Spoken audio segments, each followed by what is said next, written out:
আপনি যদি পাহাড়, জঙ্গল, ঝর্ণা, নদী, জলপ্রপাত একসঙ্গে কোথাও দেখতে চান, তাহলে অতি অবশ্যই আপনাকে আসতে হবে কিন্তু ধানবাদে। পশ্চিমবঙ্গ থেকে মাত্র 269 কিলোমিটার দূরে ধানবাদ শহর। ধানবাদে অনেকগুলো ট্রেনই যাচ্ছে হাওড়া থেকে, কিন্তু আপনি যদি মোটামুটি ব্ল্যাক ডায়মন্ড ধরে আসেন, তাহলে একদিনে আপনি ধানবাদ ভ্রমণ করে আবার ঘুরে বাড়ি চলে আসতে পারবেন। আমরাও তো সেরকমই করেছিলাম। আমরা ব্ল্যাক ডায়মন্ড ধরে 6:15-এ হাওড়া থেকে ছাড়ে আমরা উঠেছিলাম শেওড়াফুলি থেকে 6:43-এ। 6:43-এ উঠে আমরা পৌঁছলাম বিফোর টাইমে। টাইম ছিল 11:18, পৌঁছলাম 11টায়। কিন্তু ধানবাদ সম্বন্ধে এই 4টে জিনিস বললে কিন্তু সম্পূর্ণ বলা হলো না। ধানবাদে অতি অবশ্যই আকাশে বাতাসে ধানবাদ ভেতরে পৌঁছলেই যেটা শুনতে পাবেন তা হচ্ছে সূর্যদেব সিং, যিনি একটি এখন বিশাল রিয়েল এস্টেটের মালিক। এছাড়াও সারা ভারতবর্ষে ডনেদের কথা আমরা শুনেছি বোম্বের করিমলালা ডনের কথা, কিন্তু ধানবাদের একমাত্র আধিপত্য বিস্তার করে যে ডন আছেন তার নাম হচ্ছে সূর্যদেব সিং। তিনি কিন্তু মারা গেছেন, এখন তার বংশধরেরাই চালাচ্ছেন। তাকে নিয়ে সিনেমাও হয়েছে, real life of gangster of জয়সপুর এই নামেও একটি সিনেমা হয়েছিল। ধানবাদের জঙ্গল বিখ্যাত। এই জঙ্গলে আগে জঙ্গি অর্থাৎ মাওবাদীরা থাকতেন। এসব নিয়েও আপনাদের সাথে সকল কিছুই আলোচনা করব। দেখতে থাকুন, আশা করি এই ভিডিও আপনাদের ভালো লাগবে। আমরা কিন্তু ধানবাদ স্টেশন থেকে প্রথমেই চলে যাব উশ্রী ফলস, প্রায় 65 কিলোমিটার দূরে। উশ্রী ফলস থেকে চলে যাব আমরা উত্তম কুমারের বাড়ি, সেখান থেকে তোপচাঁচি লেক, তোপচাঁচি লেক থেকে আমরা চলে যাব ভাতিন্ডা ফলস। এতগুলো দেখে তারপরেই কিন্তু আমরা আবার ব্যাক করব ধানবাদ স্টেশনে। উত্তম কুমারের বাড়ির অবস্থা খুবই খারাপ, এটা আপনারা পরে ডিটেলস আলোচনা করব আপনাদের সাথে। এছাড়াও রয়েছে তোপচাঁচি লেক, প্রায় 40 কিলোমিটার। এরপরে রয়েছে ভাতিন্ডা ফলস, সেটাও প্রায় 55 কিলোমিটার দূর তোপচাঁচি লেক থেকে। শুভ সকাল। আজকে আমরা যাচ্ছি ধানবাদ। 22387 ব্ল্যাক ডায়মন্ড এক্সপ্রেস 6:43-এ শেওড়াফুলি স্টেশনে এসে থামবে। এই ট্রেন 269 কিলোমিটার পথ পাড়ি দিয়ে সোজা পৌঁছবে ধানবাদে। আজ রোববারের সকাল, একদম যে ঘুমের আলিস্যি ছেড়ে দিয়ে ভোরবেলা উঠে চলে আসলাম মনিরামপুর ঘাটে। মনিরামপুর থেকে চলে এসেছি এখন আমরা শেওড়াফুলিতে। শেওড়াফুলি থেকে আরেকটু এগোলেই ট্রেন ধরবো। ট্রেনের দিকে হাঁটতে থাকি, ট্রেনের পথে স্টেশনের দিকে এখন যাব। পৌঁছে গেছি শেওড়াফুলি স্টেশনে। আজকে আপনাদের সাথে পরিচয় করিয়ে দেবো আমারই বন্ধু অসীম ঘোষ, ডাকনাম বুড়ো, ছোটোবেলার বন্ধু। ও আজকে আমার সাথে সারাদিন থাকবে, যেহেতু আজকে ছুটি আছে তাই জন্য আমার সাথে থাকছে। ও হচ্ছে হোমিওপ্যাথি ডাক্তার, ওরও একটা চ্যানেল আছে, চ্যানেলটার নাম আসমনি ব্লগ। থাকবে আমাদের সাথে। এই আসমনি ব্লগ আপনারা একটু সাবস্ক্রাইব করে দেবেন। আজকেও আমাদের সাথে আছে।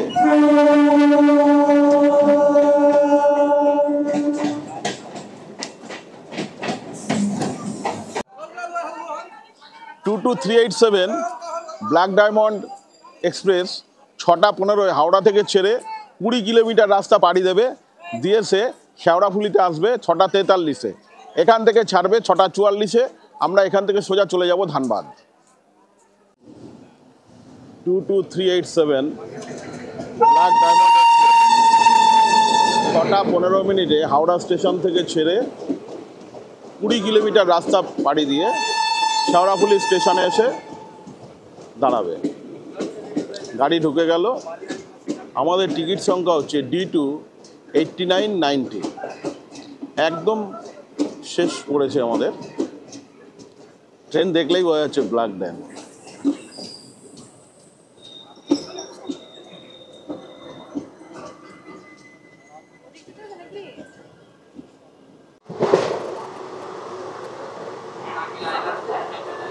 ব্যান্ডেল স্টেশনে 38 কিলোমিটার রাস্তা পেরিয়েছে গাড়ি দাঁড়ালো। এখন বাজে 7টা 1, একদম পারফেক্ট টাইমে গাড়ি ছাড়ছে।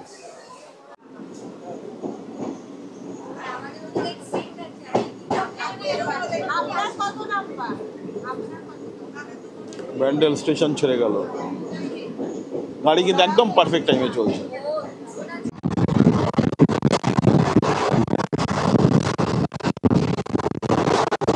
যেহেতু ব্যবসা রয়েছে তাই জন্য মাঠে মাঠে ফসলে ভর্তি। এখন হচ্ছে আমন ধানের সিজন, তাই আমন ধান মাঠে ফলে রয়েছে, মন ভরে গেল।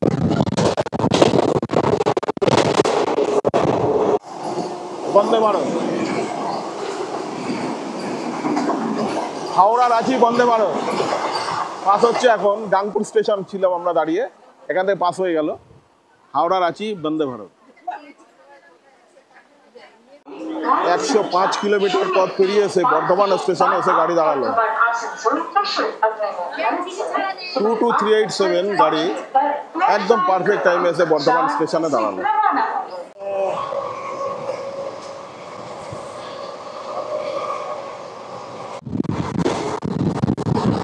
যতদূর দেখানো যায় আদিগন্ত শুধু ভাঙতে আর ভাঙতে।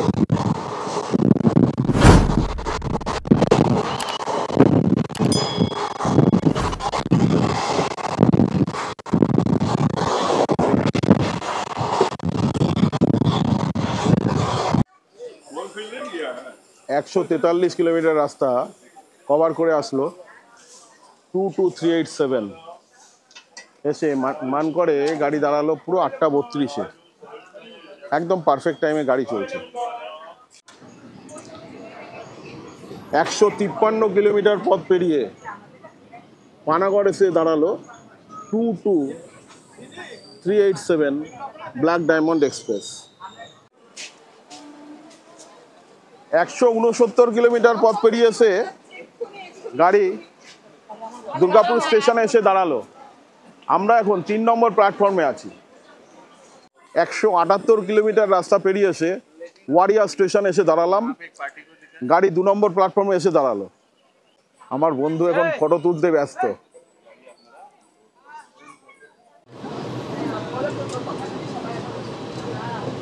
হাওড়া থেকে 186 কিলোমিটার রাস্তা পেরিয়ে এসে এই গাড়িটা দেখো অন্ডাল স্টেশনে এসে গাড়ি দাঁড়ালো। আমরা দাঁড়িয়ে আছি 2 নম্বর প্ল্যাটফর্মে। হাওড়া থেকে 193 কিলোমিটার পথ পেরিয়ে এসে আমাদের গাড়ি দাঁড়ালো রানীগঞ্জ স্টেশনে। আমরা এখন দাঁড়িয়ে আছি 2 নম্বর প্ল্যাটফর্মে, এটা 10 নম্বর স্টেশন। আকাশে মিটি মিটি করে যায় কেমন করে দাঁড়ান সবাইকে হরিণের মতো ভাই, কত গ্রাম কত পথ যাই সরে সরে, শহরে রানার যাবে পৌঁছে বলে, হাতে লণ্ঠন করে ঠন ঠন জোনাকিরা দেয় মাহই রানার এখনো রাতের কালো। হাওড়া থেকে 11তম স্টেশন আসানসোল, 211 কিলোমিটার রাস্তা পেরিয়ে এসে গাড়ি দাঁড়ালো 4 নম্বর প্ল্যাটফর্মে। আমাদের গাড়ি কিন্তু এখন ঠিক এই মুহূর্তে 7 মিনিট লেট আছে। লোকাল ট্রেন আসানসোল বর্ধমান আমাদের সামনে দিয়ে পাস হয়ে গেল। 22387 220 কিলোমিটার রাস্তা পেরিয়ে এসে সীতারামপুর স্টেশন আমাদের গাড়ি এসে দাঁড়ালো 1 নম্বর প্ল্যাটফর্মে। হাওড়া থেকে 12তম station Sitarampur. Kulti station 225 kilometre রাস্তা পেরিয়ে এসে 22387 ব্ল্যাক ডায়মন্ড এক্সপ্রেস 1 নম্বর প্ল্যাটফর্মে দাঁড়ালো। গাড়ি এখন কিন্তু 12 মিনিট লেটে চলছে।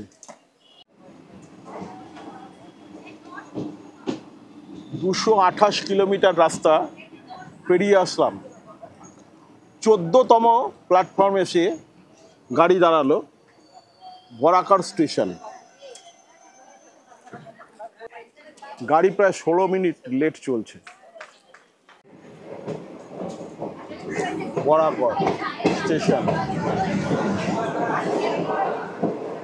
বরাকর ব্রিজ, দামোদর নদী।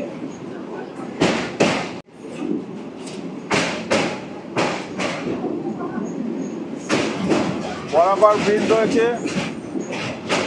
দামোদর নদীর উপরে গড়ে উঠেছে বরাকর ব্রিজ।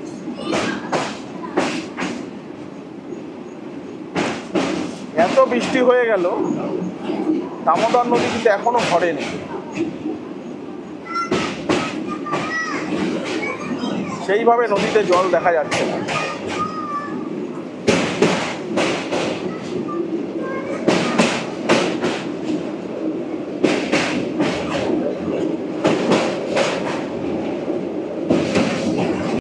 231 কিলোমিটার রাস্তা পেরিয়ে এসে 15তম স্টেশনে আমরা দাঁড়ালাম, কুমারডুবি স্টেশন।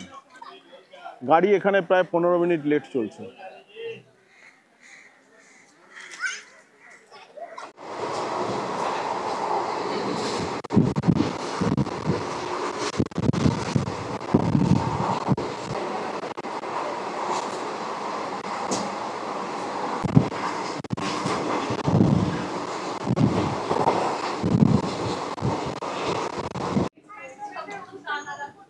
গাড়ি কিন্তু 360 ডিগ্রি না হলে অনেকটাই ঘুরে গেল।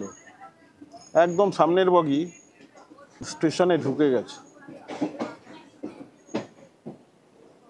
ট্রান্সপোর্টের মাল পড়ে রয়েছে সব।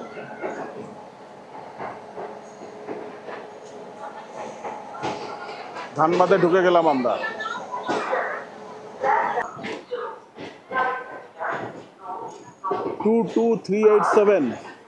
নির্ধারিত সময়ের 18 মিনিট আগে ধানবাদ স্টেশনে ঢুকিয়ে দিয়েছে।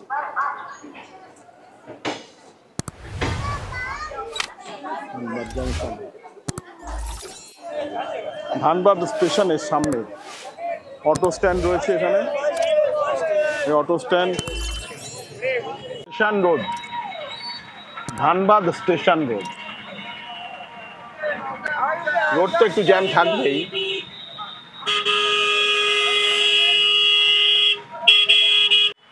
আমার বাঁদিকেই রয়েছে বাস স্ট্যান্ড। এখান থেকে রাঁচি যাওয়ার এবং টাটা যাওয়ার বাস পাওয়া যাবে। এই রাস্তা সবসময় জমজমাট আর জ্যাম থাকে।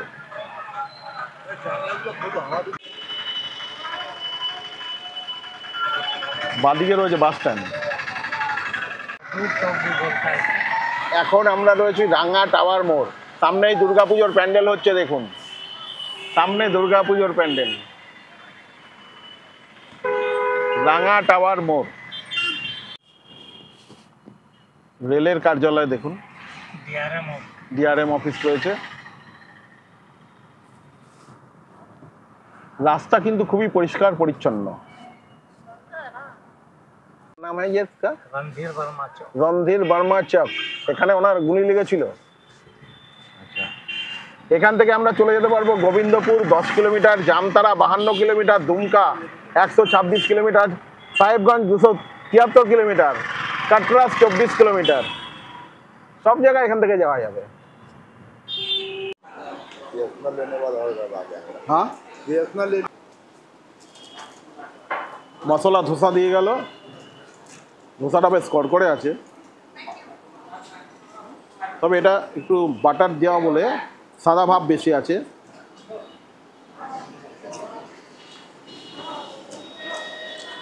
চটনিটা টেস্টফুল, ভালো টেস্ট আছে।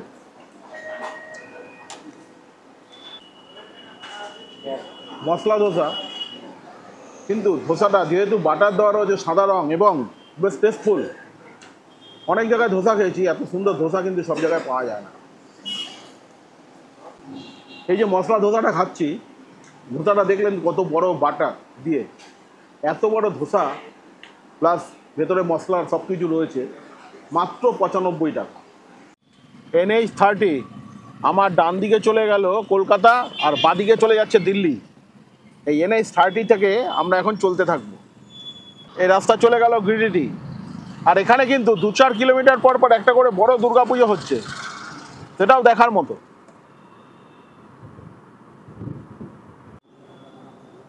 আমরা এবার চলে যাব বাঁদিকে। বাঁদিকে হচ্ছে গিরিডির রাস্তা ধরবো। এতক্ষণ ছিলাম আমরা গোবিন্দপুর রোডে, কিন্তু এখন চলে যাবো বাঁদিকে। বাঁদিকে হচ্ছে গিরিডি।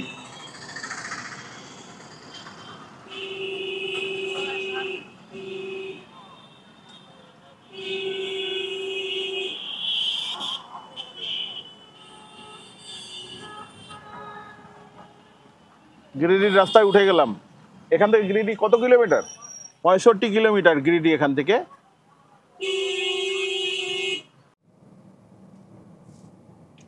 গিরিডি 51 কিলোমিটার, জামুই 166। আর ওসব বলতে হবে না, পরে রাস্তা কিন্তু খুবই সুন্দর এখানকার, খুব সুন্দর রাস্তা। একটা আছে টুন্ডি, হ্যাঁ সামনেই রয়েছে বরাকার নদী। বরাকার নদী সোজা চলে গেল দেখুন। আমাদের ওদিকে এত ভাসছে, কিন্তু এখানে দেখুন এখনো নদীতে সেইভাবে কিন্তু কোথাও জল দেখতে পেলাম না, এখনো পাথর ওপরে উঠে রয়েছে। হ্যাঁ, আমার ডান দিকে চলে গেছে গিরিডি, আমার বাঁদিকে চলে গেল হচ্ছে ধানবাদ, আর সামনে দেখতে পাচ্ছেন টুন্ডি পাহাড়, আর এই যে হচ্ছে বরাকর নদী। সামনে খেজুর গাছ রয়েছে, বিরাট একটা নিম গাছ। এই মেন রোড ধরে এখন আমরা যাচ্ছি। ফুল, কাশফুল কত ফুটে আছে, কত কাশফুল। কাশফুল দেখলেই বোঝা যায় শারদ এসে গেল। আর ওপরে দেখুন মেঘটাও কত সুন্দর।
ধানবাদে এসে উশ্রী ফলস দেখে কিন্তু আমরা সবাই মুগ্ধ হয়ে গেছি। আর এখানে যাই বলুন না কেন, এত সুন্দর ফলস এই বর্ষাকালে, এই আপনি যদি সেপ্টেম্বর মাসে না আসেন তাহলে এই ফলস কিন্তু আপনি এত সুন্দরভাবে উপভোগ করতে পারবেন না। এত সুন্দর না দেখলে আপনারা বিশ্বাস করবেন না। তাই আপনাদেরকে আবারও বলবো যে আপনারা সেপ্টেম্বর মাসে পারলে একবার আসুন, কারণ এই সময়টা এখানকার প্রাকৃতিক সৌন্দর্য একটা আলাদা রূপ পায়। উশ্রী ফলসে আসতে গেলে ধানবাদ থেকে সময় লাগে 1 ঘন্টা 16 মিনিট, আর আপনি উশ্রী ফলস থেকে দূরত্ব পাচ্ছেন মাত্র 48.5 কিলোমিটার। আমি আগেও আপনাদের বলেছি, আবারও বলছি, যদি আপনারা পশ্চিমবাংলার পাশে পাহাড়, ঝর্ণা, নদী এবং প্রাকৃতিক সৌন্দর্য, জঙ্গল উপভোগ করতে চান, তাহলে কিন্তু অতি অবশ্যই আপনাদের আসতে হবে এই ধানবাদে। এই উশ্রী ফলসের গভীরতা মাত্র 12 মিটার বা 39 ফিট। উশ্রী ফলস থেকে তোপচাচি লেকের উদ্দেশ্যে রওনা দিলাম। উশ্রী ফলস থেকে তোপচাচি লেক প্রায় 65 কিলোমিটার রাস্তা, লাগলো সময় 1 ঘন্টা 35 মিনিট। যাই হোক, এত সুন্দর রাস্তা, এই রাস্তা না দেখলে আপনারা বিশ্বাস করবেন না, ঝাড়খণ্ড সরকার সত্যি পয়সা খরচা করেছে। 2 নম্বর ন্যাশনাল হাইওয়ের ওপরে অবস্থিত এই তোপচাঁচি লেক। আমরা হাইওয়ের ওপর দিয়ে যেতে থাকলাম। হাইওয়ের দুদিকেই রয়েছে, বেশিরভাগ কিন্তু এখানে মহুয়া গাছ দেখা গেল। মহুয়া গাছ দেখতে দেখতে চলে গেলাম আমরা আরও দূরে, প্রায় 1-2 কিলোমিটার জুড়ে শুধু মহুয়া বন। এই মহুয়া বন ছাড়িয়ে শুরু হলো শাল সেগুনের বন। একদিকে শাল গাছ, একদিকে সেগুন গাছ, তাও প্রায় কয়েক কিলোমিটার জুড়ে রয়েছে। পাহাড়ের মাঝখান থেকে গাছের ভেতর দিয়ে উঁকি মারছে পাহাড়, আর এত সুন্দর তার ভিউজ, না দেখলে ভাষায় বর্ণনা করা যায় না। যাই হোক, এখানে রোদ্দুর যেন লুকোচুরি খেলছে। আর এই জায়গাটা আমরা যে এলাকা দিয়ে ঘুরে আসলাম তার থেকে কম করে 7 থেকে 8 ডিগ্রি ঠান্ডা বেশি, যার জন্য ওখানে প্রায় এখন 24 থেকে 25 ডিগ্রি ঠান্ডা ছিল। আর আমরা যা হিসাব করে দেখলাম, এখানে ঝাড়খণ্ড সরকারের উদ্যোগে এখানে কৃত্রিমভাবে শালবন লাগানো হয়েছে।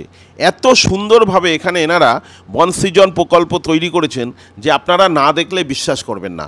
এখানে 6000 চারা মোটামুটি 3.5 কিলোমিটার জুড়ে লাগানো হয়েছে। এইভাবে 6000 করে চারা ওনারা লাগিয়ে রেখে, এত সুন্দর বনসৃজন প্রকল্প আর কোনো সরকার করেছে কি না আপনাদেরকে বলতে পারবো না এত তাড়াতাড়ি। আমাদের বাংলার মহানায়ক উত্তম কুমারের বাড়িতে আমরা চলে এসেছি। 1957 সালে যখন হারানো সুর এই ছবিটি হয়েছিল, তখন উত্তম কুমার এবং সুচিত্রা দেবী এই বাড়িতে এসে শুটিং করেছিলেন। শুটিং করা অবস্থায় তাদের এই বাড়ি দেখে বা এই এলাকা দেখে একদম তারা মুগ্ধ হয়ে যান। আমরা যেরকম মুগ্ধ না, সেরকমই মুগ্ধ হয়ে গেছিলেন তারাও। তখন তারা এইখানে এই জমিটি কিনে নেন এবং এখানে উত্তম কুমার চেষ্টা করেন যে একটা ফিল্ম সিটি বানাবেন, কিন্তু পরবর্তীকালে বিভিন্ন কাজ বা বিভিন্ন অসুবিধার জন্য তিনি ওটা করে উঠতে পারেননি এবং তার অকাল মৃত্যুর জন্য সম্ভব হয়ে ওঠেনি। কিন্তু এই বাড়িটি অবহেলায় একদম এরকমভাবে পড়ে আছে, আপনারা না দেখলে বিশ্বাস করবেন না। উস্ত্রিপাস থেকে তোপচাঁচি যাওয়ার ঠিক সামনেই একটা চেকপোস্ট পড়বে। এই চেকপোস্টের ঠিক বাদিকেই রয়েছে উত্তম কুমারের বাড়ি। ন্যাশনাল হাইওয়ে 2 এর পাশেই রয়েছে উত্তম কুমারের বাড়ি। প্রায় কম করে আমি যা দেখলাম 10 বিঘা জমির বেশিই হবে, কিন্তু বাড়িটি অবহেলায় অনাদরে একদম ভেঙে চুরে পড়ে আছে। বাড়ির কিছুই নেই বলতে গেলে, এত সুন্দর মজাক করা বাড়ি, কিন্তু সেই বাড়িতে এখন আর কোনো কিছু অবশিষ্ট নেই। বাড়িটি একদম গাছপালা এত 100-150 বছরের পুরনো, আপনারও দেখলে খুবই ভালো লাগবে, কিন্তু কিচ্ছুই নেই, অবশিষ্টাংশ পড়ে আছে।